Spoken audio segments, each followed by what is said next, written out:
This is how to kill the competition on Airbnb so that you can have a standout listing that feels like you're printing money. My wife and I left our full-time jobs 4 years ago once we had a handful of a specific type of short-term rental. And we're about to go live now with our 39th short-term rental listing next week. And we've helped hundreds of other people achieve significant cash flow and tax savings and increase their wealth using this strategy that I'm going to share with you today. So if you're interested in working with me to buy your first really high cash flowing short-term rental, you can click the link below and book a strategy session with me so I can hear about your goals and see if the program's a good fit. So when it comes to dominating the competition on Airbnb, there's really three main things that you really want to understand to ensure that your listing stands out and gets booked above the rest. And those are emotional magnetism, number one. Number two is location and how that impacts your ideal guest. And then you really need to understand a few things about pricing. So first, let's talk about emotional magnetism. So when I first got into short-term rentals, I was like many people coming from the more traditional long-term rental space. And when you're investing in long-term rentals, if you have, say, a 3-bedroom, 1-bath house, that's going to rent for what all the other 3-bedroom, 1-bath houses rent for in that area. It really doesn't matter what you do to that house, what improvements you make. 3 bedrooms just rent generally for what 3 bedrooms rent for in a specific location. That's very different than short-term rentals. So I came into this with that mindset, and my goal was to furnish these properties and set up the experience that with more neutral colors that appeal to a lot of people, but I wasn't thinking through the lens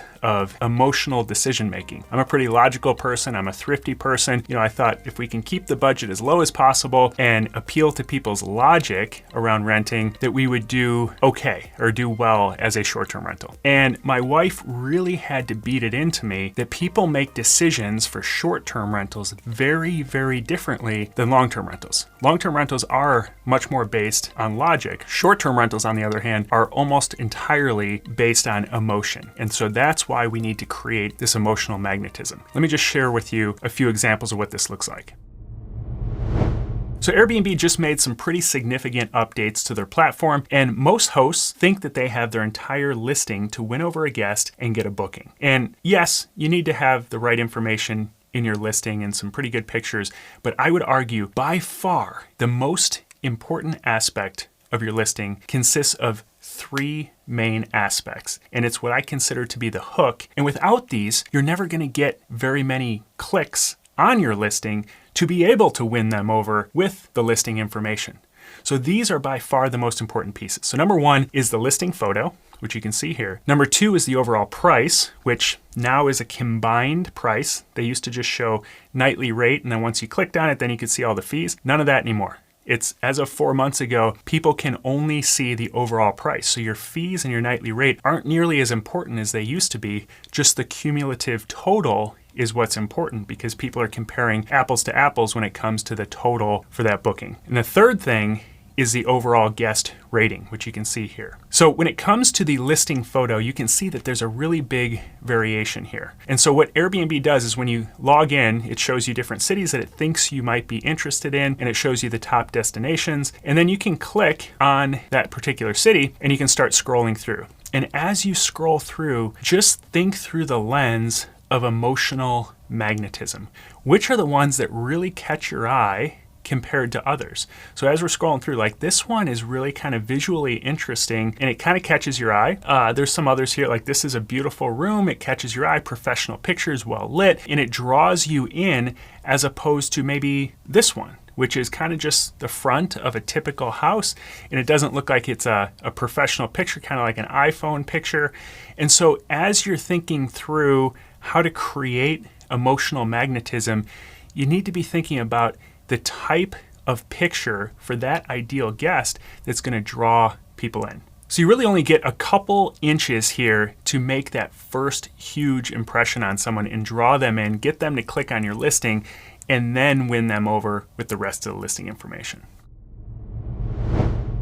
So this really ties into the second point, which is location and ideal guest. So before you can set up your listing or your hook to really draw people in with that emotional magnetism, you have to understand specifically and in as much detail as possible who the perfect guest for you is in your specific location. And so the way you do that is by going to other listings that are top performing in that specific market, and you can go through the whole listing and you can read every single review of other guests, and they tell you what they love about the property, what they don't like about the property, what they like about the location, what amenities they like, and you can get a really clear picture of the perfect guest for that area, and then you can replicate that experience. And so when it comes to the hook then, that's why you can't just say carte blanche that one type of listing photo or cover photo is going to be the best for all Airbnbs and perform the best, because every location is going to have a different ideal guest. And so an example of this might be, in certain locations, the ideal guest might be a large family or multiple families that travel together. So it's large groups and they want to stay in a big house and they want certain amenities like a hot tub or pool. And so if that's the case, then the perfect cover photo that appeals to their emotions would be one of a beautiful, larger house, ideally, with those amenities in it, set up in a way that really is visually appealing and appeals to that person's emotions. And they can picture their family or their group staying in that location. If you have that picture in a place where it's the ideal reason that somebody is traveling is more for work or utilitarian reasons, and it's smaller groups, you're probably not going to get clicked on a whole lot. So that's why it's super important to understand who that ideal guest is. And Airbnb works very similar to Amazon or Google in that it's just a giant search engine. And so you type in what it is that you're looking for, you type in the area that you want to stay, and the highest rated short-term rentals are going to pop up, the ones that Airbnb thinks you would click on to book. This may change down the road. I mean, AI might change this. It's already changing Google to where you can describe exactly what you're looking for in ChatGPT and get the exact answer, as opposed to typing into Google and then scrolling through all these options and ads to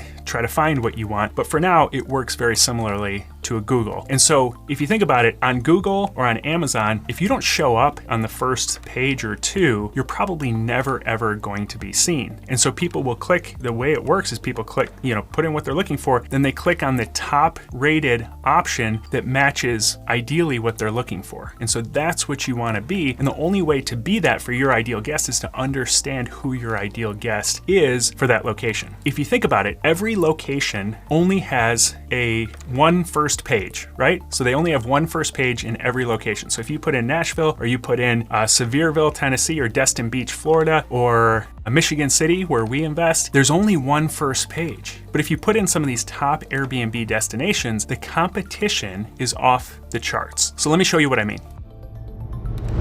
So the way a typical search works on Airbnb is people put in a location they want to travel to, they pick some dates, and then they put in the number of travelers. So we'll just pretend that we are a 6-person family wanting to travel to Salt Lake City. And so then what Airbnb does is shows you the top listings in that area. And you can see people take their listings very seriously. They treat this as a business as opposed to a hobby in a location like this, and there's a lot more to choose from. And so it's sort of an arms race of amenities in this area where the price point's much higher and everyone is trying to one-up each other. Because when you scroll down, you can see there's only about 15 options on the first page.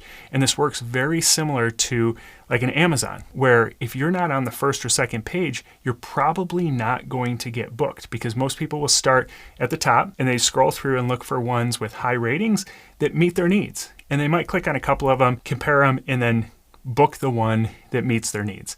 But I can guarantee you people aren't looking through page number 15 here.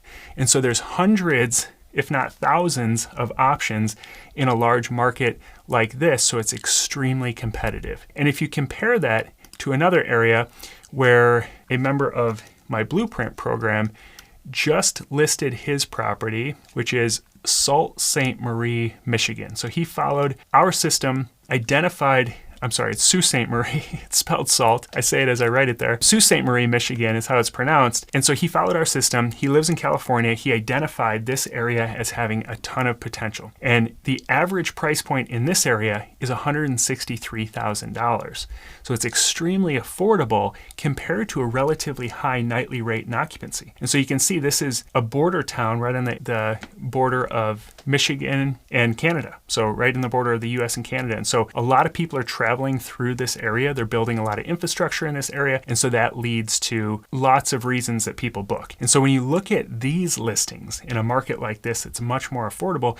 You can see the quality just isn't nearly as high. And the competition just isn't nearly as high. So it's not nearly as big of a stretch to be listed as a top property on the first page. So you can see like this one is just kind of sort of a basic room. This one's sort of an indoor-outdoor picture. You're not really sure what that is. This is a kind of a parking lot and a single-wide trailer. So it's not super stiff competition. This is a super blurry picture on their cover photo. And so there's only one first page no matter what market you're in. So you have a huge advantage being in a less competitive market like this where there's still a lot of bookings happening because there's some local draws there. There's a lot of people traveling through this area. So when you look at his property, he bought this property for $143,000 just at the end of 2024. He rehabbed, he updated it. It was actually a pretty decent condition. It just needed some surface level rehabbing. And he just listed this property just this past week on Airbnb. And it turned out gorgeous. And he picked, he got professional photos, picked a cover photo that's very visually appealing for his ideal guest in this area. So as you're considering where you want to invest, it's super important to think about the competition level in different locations and who your ideal guest is going to be so that you can set up a listing that appeals directly to that person and is emotionally magnetizing. So the third and final big way to optimize your Airbnb and beat the competition is through pricing. So nobody really knows the exact algorithm that Airbnb uses to rank order listings, but they have made it abundantly clear that pricing plays a huge role in where you get placed in the algorithm or where you get rank ordered. And there's a lot of nuance that goes into properly pricing your short-term rental. But one of the biggest things to understand is how supply and demand impacts pricing. It always amazes me when I see Airbnb listings today, and there's a lot of them out there that just have a set year-round price. People still think that a property is just worth what a property is worth every single day. It's worth the exact same amount. It's a $250 property, 365 days a year. And that mindset or that thought process is probably only correct a couple times a year. Every other day, it's inaccurate because of supply and demand. So for example, we have a property in Michigan City, Indiana, where we invest. That's a nice property. It sleeps 12 people.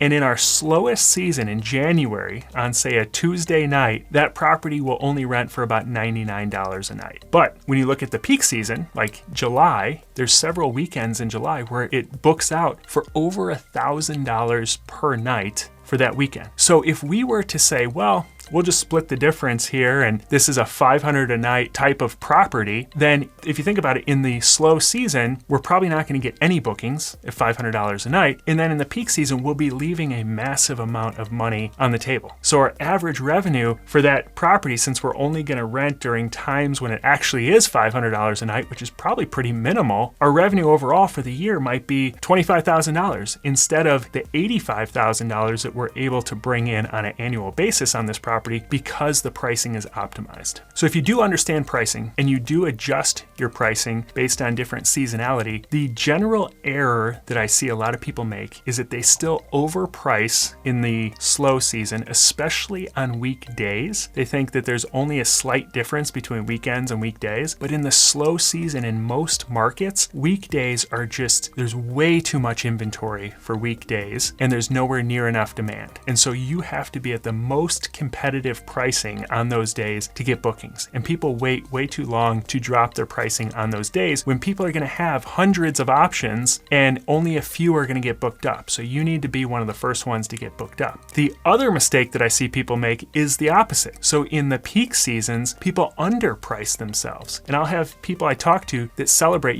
their peak season might be the summertime, and they're celebrating in January because they just got their whole summer booked up. And I feel so bad for them because they literally are leaving thousands of dollars on the table, because if you think about it, that's when you make all your money as a host. For most markets, there's seasonality. And so in the off season, a lot of times you're kind of breaking even or making a little bit of money, but in the peak season, that's when you make all your profit. So if you don't understand how supply works and that you want to be at the top of the pricing range, Because if you think about it, in January, if all things are equal on the listings, the cheapest one is going to start getting booked. And so that one's no longer available. So the price point is a little bit more expensive as you get closer to those dates. The average price point goes up and up because the inventory that was the cheapest is no longer on the table. So you have to understand that kind of sweet spot of pricing where you know that there's still going to be enough demand that you're still going to get booked, but you don't want to be the first ones to get booked at a cheap price because you're probably undervaluing your listing. So the thing to keep in mind is that not all listings are created equal and not all hosts are created equal. So if you follow the advice in this video and you implement these 3 keys to optimizing your listing, your property is going to dominate the competition. And it's going to do much better than the guy down the street who might have a very similar type of property, but he's not intentional about these items. And so you're going to get way more bookings than he does. And finally, one of the best ways to optimize your cash flow is with small multi-unit short-term rentals, which can bring in mind-blowing cash flow compared to similar single-family properties. And I've shared several examples and case studies on this channel if you want to check them out. So if you want to work with me personally to buy your first really high cash flowing short-term rental, again, you can book a call with me at the link in the description below. We can have a chat about your goals and see if the program is a good fit. Thanks for taking time out of your busy schedule to join me for this video. God bless, and I'll see you in the next video.